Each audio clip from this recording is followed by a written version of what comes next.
Twitter को लेकर राहुल गांधी का आक्रोश 7वें आसमान पर है। ट्विटर ने राहुल गांधी और कांग्रेस के तमाम नेताओं के अकाउंट्स को ब्लॉक कर दिया है। आरोप रेप पीड़ित परिवार की पहचान उजागर करने का है। कांग्रेस नेताओं और खुद पर ट्विटर की तरफ से कार्रवाई की व्याख्या आज राहुल गांधी ने की। Not an attack on Rahul Gandhi.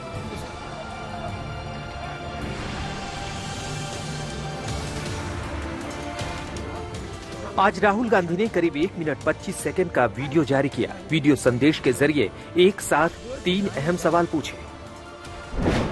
सवाल नंबर 1, क्या कंपनियां देश की राजनीति तय करेंगी? सवाल नंबर 2, क्या हम खुद देश की राजनीति तय करेंगे? सवाल नंबर 3, क्या सोशल मीडिया प्लेटफॉर्म भी न्यूट्रल नहीं? राहुल गांधी का बड़ा और कड़ा reaction social media platform Twitter के खिलाफ आया। बड़ी बात यह है कि राहुल गांधी संवाद के लिए ट्विटर प्लेटफॉर्म का इस्तेमाल करते हैं। अपने विचार ट्विटर के जरिए करीब 2 करोड़ फॉलोअर्स तक पहुंचाते हैं। लेकिन बीते दिनों राहुल का ट्विटर अकाउंट लॉक कर दिया गया। कांग्रेस का आरोप है कि सिर्फ राहुल गांधी नहीं बल्कि हजारों नेताओं के ट्विटर अकाउंट बंद कर दिए गए। इसमें कांग्रेस के कई सीनियर लीडर्स के नाम भी हैं। ट्विटर का तर्क है कि राहुल ने एक तस्वीर पोस्ट की जिससे रेप पीड़ित बच्ची के परिवार की पहचान उजागर हुई। उसी तस्वीर के चलते कार्रवाई हुई। हालांकि राहुल का आरोप है कि एक्शन के पीछे आवाज दबाने की कोशिश है।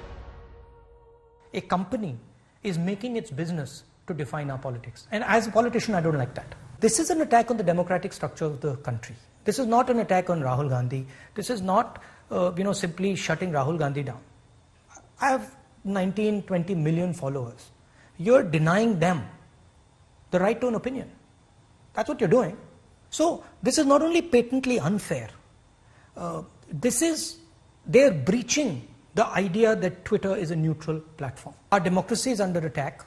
We're not allowed to speak in parliament.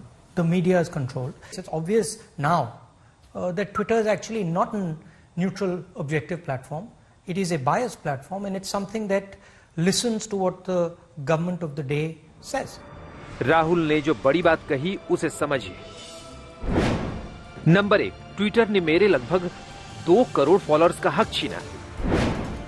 Number 2, account block करना लोकतंत्र पर हमला है।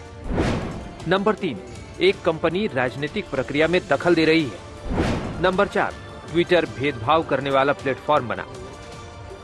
इस एक्शन के विरोध में कांग्रेस के कई नेताओं ने प्रोफाइल पिक में राहुल की तस्वीर लगाई। राहुल ट्विटर के एक्शन को लोकतंत्र पर हमला बता रहे हैं। वहीं बीजेपी का रिएक्शन भी आया।